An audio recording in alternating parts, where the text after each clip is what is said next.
Hi, everybody. Hello. Welcome to Big Apple Mountain Tarot. I'm your host, Michael Rusnak. And I'm Everest Hall. And we're here to talk about the full moon that's going to be happening in Virgo. It's a Pisces season, and the moon's going to be full in Virgo. This is like an axis that I always had really like a lot of trouble with emotionally. I couldn't really figure it out. And I never really got Pisces or Virgo energy, that real detailed Virgo and that real out of Everest, I've always had trouble accepting those parts of myself. I know, right? Pisces and Virgo, but I'm closer than ever to accepting those parts. And it's Well, you were talking about how it relates to health. It is on the health axis. Okay. Yeah. Yes, Virgo represents health. Including the health of the earth, and medicine that we get from the earth, and food from the earth, and food is medicine, and plants is medicine, and and then separating the wheat from the chaff, and really like finding what's best for you. Yes, that's right. And the moon is going to be in its own hemisphere across from the other planets, which will all be, with the exception of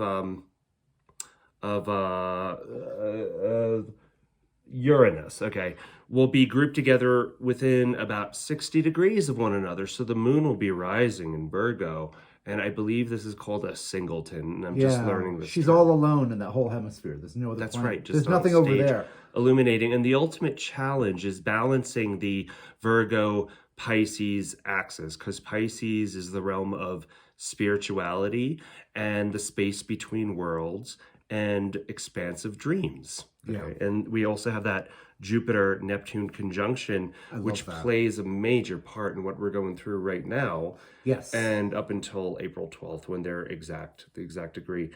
But everything that Jupiter touches expands, and that goes for Neptune, which is the planet of fog. Yeah, it's a big gas giant, and it's a planet that rules dreams, and is very helpful, but also can be a little detrimental. Addiction, confusion, escapism, but great artistic and creative inspiration. It's like a wellspring of creativity, and this is where we have just a golden opportunity to really dive deep into Jupiter and Neptune's energy and to see what we could find spiritually in regard to reactions, and ways that we deal with old traumas, including old methods of war and barbarism and toxic masculinity, and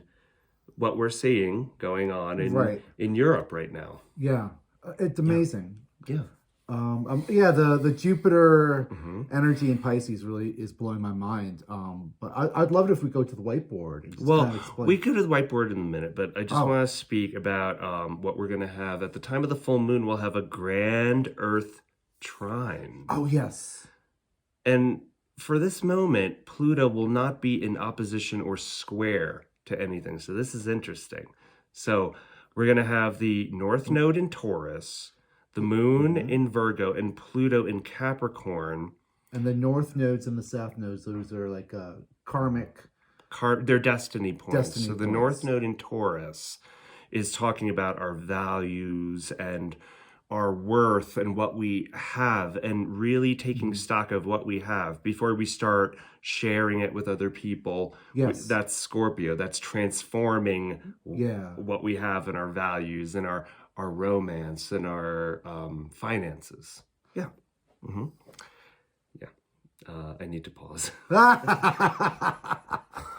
1, 2, 3.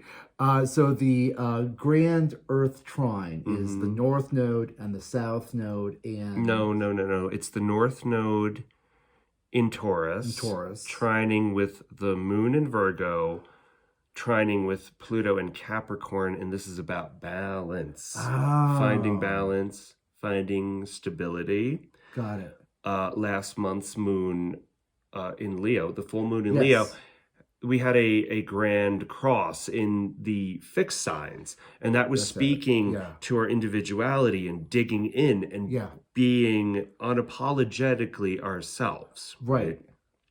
This is finding balance.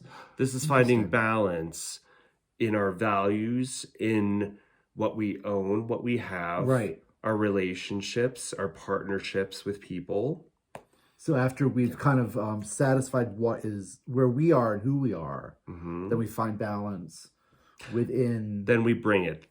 Yeah. Then we could bring the balance. Then we could expand it out. See, I see how it works. But with the South Node in Scorpio, the South Node in Scorpio, that is what we are leaving behind for right now, for the next year and a half, while the North Node stays in Taurus. Okay. We also have Jupiter and Neptune conjunct with Mercury. Sextile Uranus. So this means original thinking, brand new ways of reacting to old behaviors. With that Aquarian energy. That's right. Got it. Yeah, and it's vital that we understand how to do that, how to dive deep with the energies of Neptune and Jupiter, and really understand that we have to raise our vibrational frequency in order to do this. Got it. And it's this is a major challenge at this time right now with the war going on and everything. It's like if we need to choose a negative emotion to dwell in, I would say anger. Because anger is at least a higher vibration than sadness and then fear. So fear is the lowest. Yeah, fear and sadness. Fear and sadness and are anger. lower. So anger can at least be used constructively. Right.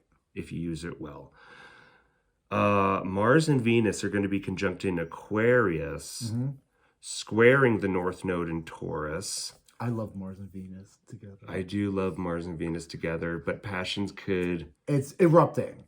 And as we move towards the equinox, with the sun moving into Aries, into fire, we're going from deep, unlimited water right now into a very condensed fire, forward fire. Yeah, Mars-Venus conjunction and then square to Uranus could be extremely explosive. Got it. So caution moving forward, everybody. Here's the time where we could ask, how could we be of practical service to others while tending to our spiritual fire? Don't get caught up in fear. Try to live in love. If you have to feel negative, feel anger. Limit your sadness. Limit your empathy time while watching the news. Well, limit news. Limit it. And, you know, I feel like it's a new time, and it's a really, sadness doesn't have a real place right now. It's a real positive time, although things are...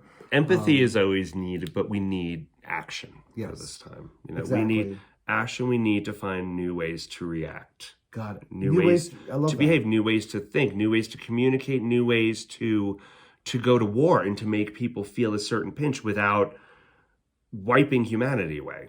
Yeah, that Aquarius energy. That's right. Yeah. So that's where we are. And we'll show some of the angles on our whiteboard, which I'm so happy that we finally have here.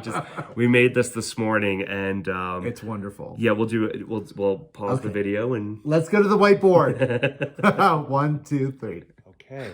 So the first conjunction I want to mention is the one between Mars at 8 degrees, Venus at 10 degrees, and Saturn at 20 degrees. So Saturn and Venus are in conjunction, and Mars and Venus are in conjunction. So we have this there. So these will be strengthening one another, and this is our fire, all right, and our fuel for endurance in the sign of Aquarius. So that's the sign of people, society. All right, so we have that firstly. Then we have Mercury in Pisces, 13 degrees, Jupiter at 18 degrees, Neptune at 23 degrees, and the Sun 27 degrees. And this altogether is outright telepathy, practically. It's becoming so tuned into the spiritual realm that it's practically extrasensory. So that's what we have first. So these are the conjunctions. Conjunctions. These are all strengthening. And as we move towards April, these two will be growing closer together, Neptune and Jupiter. So deepening our dream sense. Got it. Okay. So those were the conjunctions, first of all. Yes. And now the oppositions, we have the North Node and the South Node, which are, of course, always opposite. So these are across from one another. Then we have the Moon opposed to these energies that are conjunct here. Sun, Neptune, Jupiter, and Mercury. Sun in Pisces, Moon in Virgo. That's right. That's why it's a full moon, because the sun's shining on it. And we're being asked, what can we do? Virgo is practical. What can we practically do with this spiritual sort of extrasensory That telepathy. How can we could practically use that mysterious telepathy? That's right. Wow. Mm-hmm. Okay, and then we have a T-square between the North Node in Taurus, Saturn in Aquarius, and the South Node in Scorpio. This is the fixed sign square that's, tell me something new, long drawn out. And it's going to be around for a while still. Yeah. And then the explosive energy of Uranus in Taurus, 12 degrees, will be squaring Mars and Venus. Oh. Okay, so there's the other square that we have to look out for, that explosive energy. So we got that there. Okay. Now we'll talk about the positive.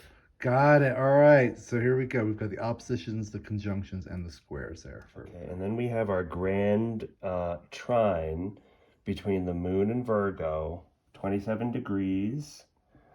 Pluto in Capricorn, 28 degrees. So that's here. Trine to the North Node in Taurus, 23 degrees. Beautiful.